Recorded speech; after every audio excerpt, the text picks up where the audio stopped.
It's the end of the day with Ray. Hello, my friends, ladies and gentlemen. It's time for my new segment for this year. It's called WTF Print Industry News, and we're going to discuss some of the content being published by some of the blogs out there.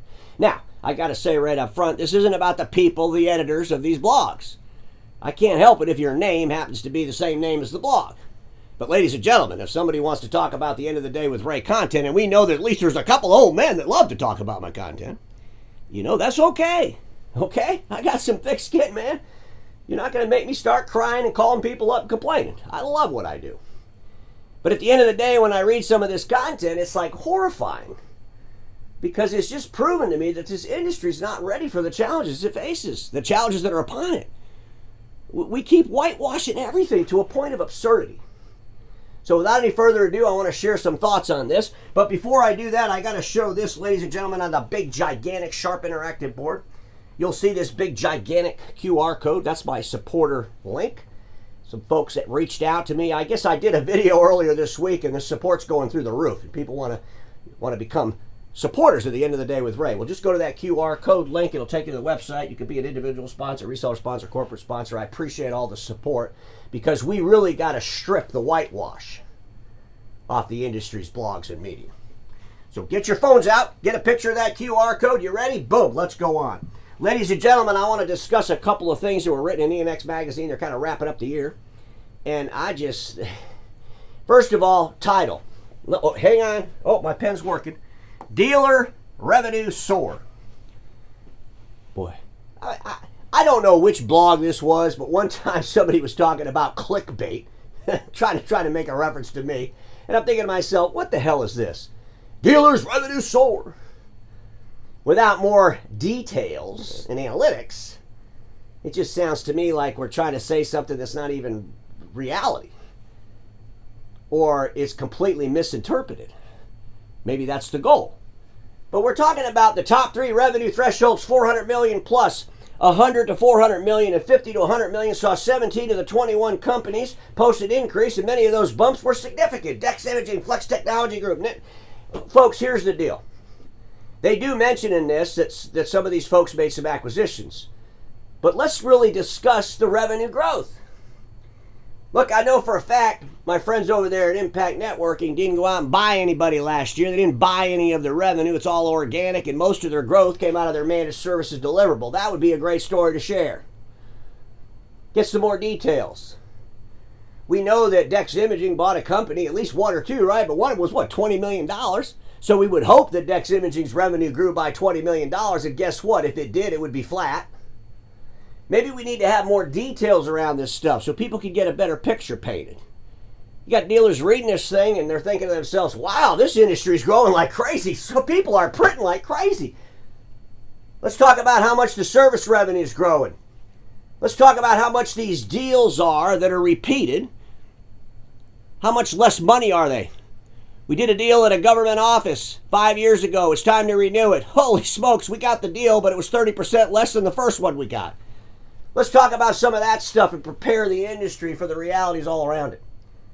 I don't know what more I could say about this crazy nonsense regarding Visual Edge IT, but this is just nuts to me. You know, why does the industry doesn't know anybody anything except the truth regarding our analysts and our blog writers? What is this all about? Cash infusion for Visual Edge. You know, I did an episode on that when the lender came in as a first out lender with the $40 million. I showed you the 10K for Ares Capital's last quarter. Looks like they got about 19 million left of the 20 million. Ladies and gentlemen, this wasn't about investing in Visual Edge. This was about keeping Visual Edge alive until it's divested. And it's just amazing to me that we still want to propagate this company as some big-ass home run when it's clearly been established that their BD lender, Ares Capital, booked a $47 million loss against their loan. It's nuts. Here's a couple more articles. You know, the product evolution. So the Great America's having their meeting in the desert in a couple of weeks. I can't wait to go to that thing. And this EV charger station thing that ACDI is going to the market with in our channel. This will be the third time they present that. I'm hoping this time they actually present some real dollars and numbers and share the details. Who's doing this? How many have we sold? What's the revenue? What's the cost to deliver these things? What are the challenges in delivering these things? You know, it'd be nice if I could sit in that room, but, you know, I'm probably not allowed to, so I'll be out in the hallway. Someone can tell me what they talk about after it's over. But I said in the beginning of this, as far as ACDI is concerned, this is a home run for them. They need to diversify because they know that what? Print's falling off a cliff, and managing print activity through software is probably not a big future. But they just picked the wrong channel. I mean, when they diversified to get into electric vehicle charging stations, I just believe they should have went to a different channel. I don't think it's for our channel. I think it's a distraction to our channel. A big distraction. And this 9-star ban, why do we got to defend the Chinese Communist Party every time you write about this thing? That just amazes me. Can we not just say what this is? The Department of Homeland Security banned an outrageous company over slave labor. The company's called 9-star. They're a PRC that's controlled by a dictator in China. Who gives a crap about them in the free world? Seriously.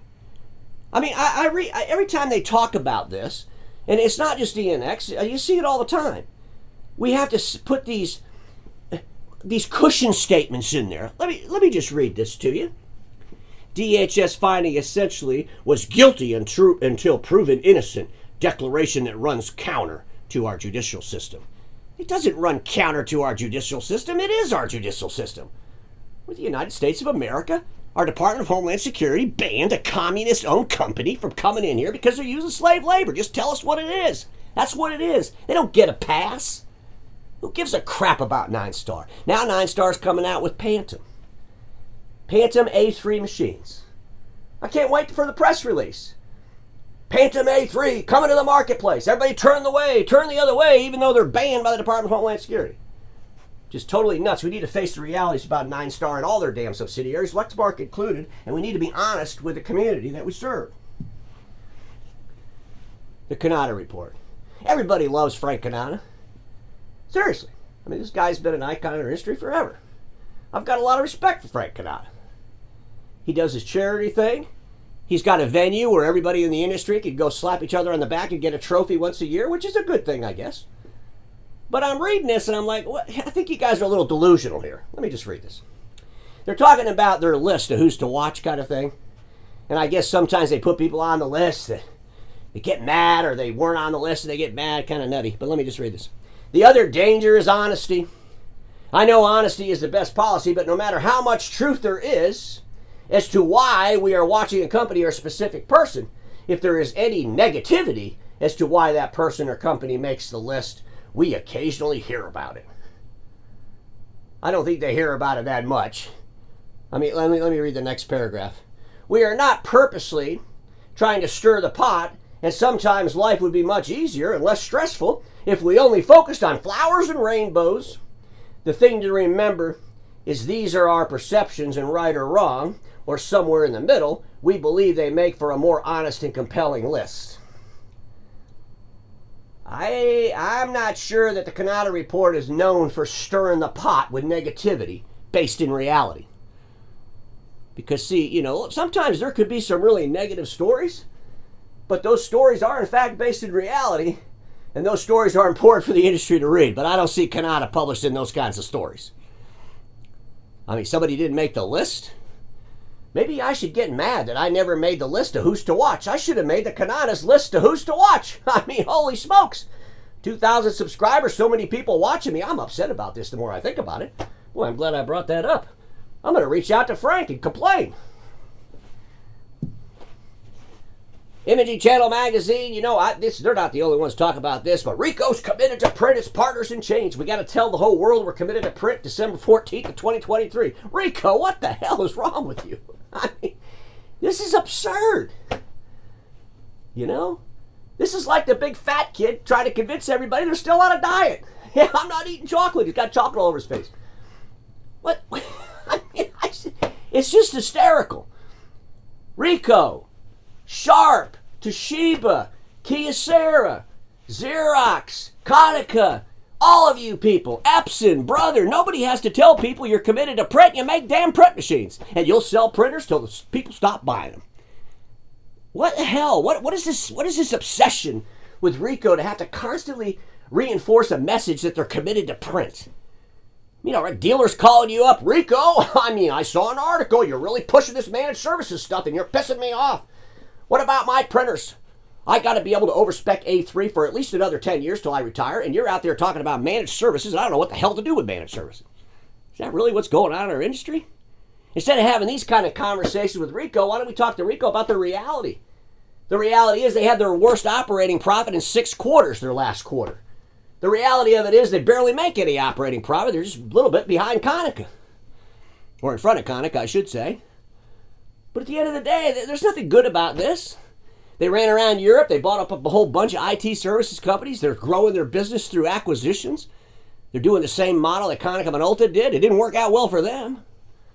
Maybe if people started addressing that with Rico and having serious conversations about that, maybe they got some secret they could share to make people feel good, and they wouldn't have to run around and tell everybody they're committed to print. When they're telling the whole world over and over and over again they're committed to print, committed to print, committed to print, you know what they're telling the whole world? We don't know what the hell we're doing outside of print, because if we were successful at it, we'd be sharing that with you. Doesn't that make more sense? I think it does. Ladies and gentlemen, those in fear of telling the truth are terrible at navigating challenges. I mean, if you can't tell the truth, you're not going to be able to navigate through challenges. That's just a fact of life. Let me close with this. It's not that the industry had stupid leaders. It's about weak leadership who fear upsetting those exposed by the truth. Ladies and gentlemen, it was earlier this week when I was talking about the Great America meeting out there in Scottsdale, and I brought up the fact that I can't believe we have so many people in our industry, senior leaders, that can't deliver content. You know, what the hell? Why can't these people talk about the realities of our industry? And it's not because they're stupid. It's because they're afraid. They're weak. Because you can't talk about the realities of our marketplace without probably pissing somebody off in the marketplace. I mean, how do you talk about the realities of Konica? If you're a leader, if you're a thought leader, and you start talking about the realities of Konica Minolta, well, Konica Minolta will call you up and complain. If you start talking about the realities of anything in our industry, somebody's going to be upset because our industry's in disruption and decline. It's in a mess. And until our industry's media and analysts are willing to accept that fact and figure out how to monetize their platforms in a way they can deliver the truth to the industry, I believe, is being navigated by a bunch of status quo thinking people, and we need to shake it up. And ladies and gentlemen, that's what I do, and I'll continue to do it, because everybody watching me knows this. Status quo is the killer of all that'll be invented. Don't get stuck in status quo, and I'll see you all tomorrow.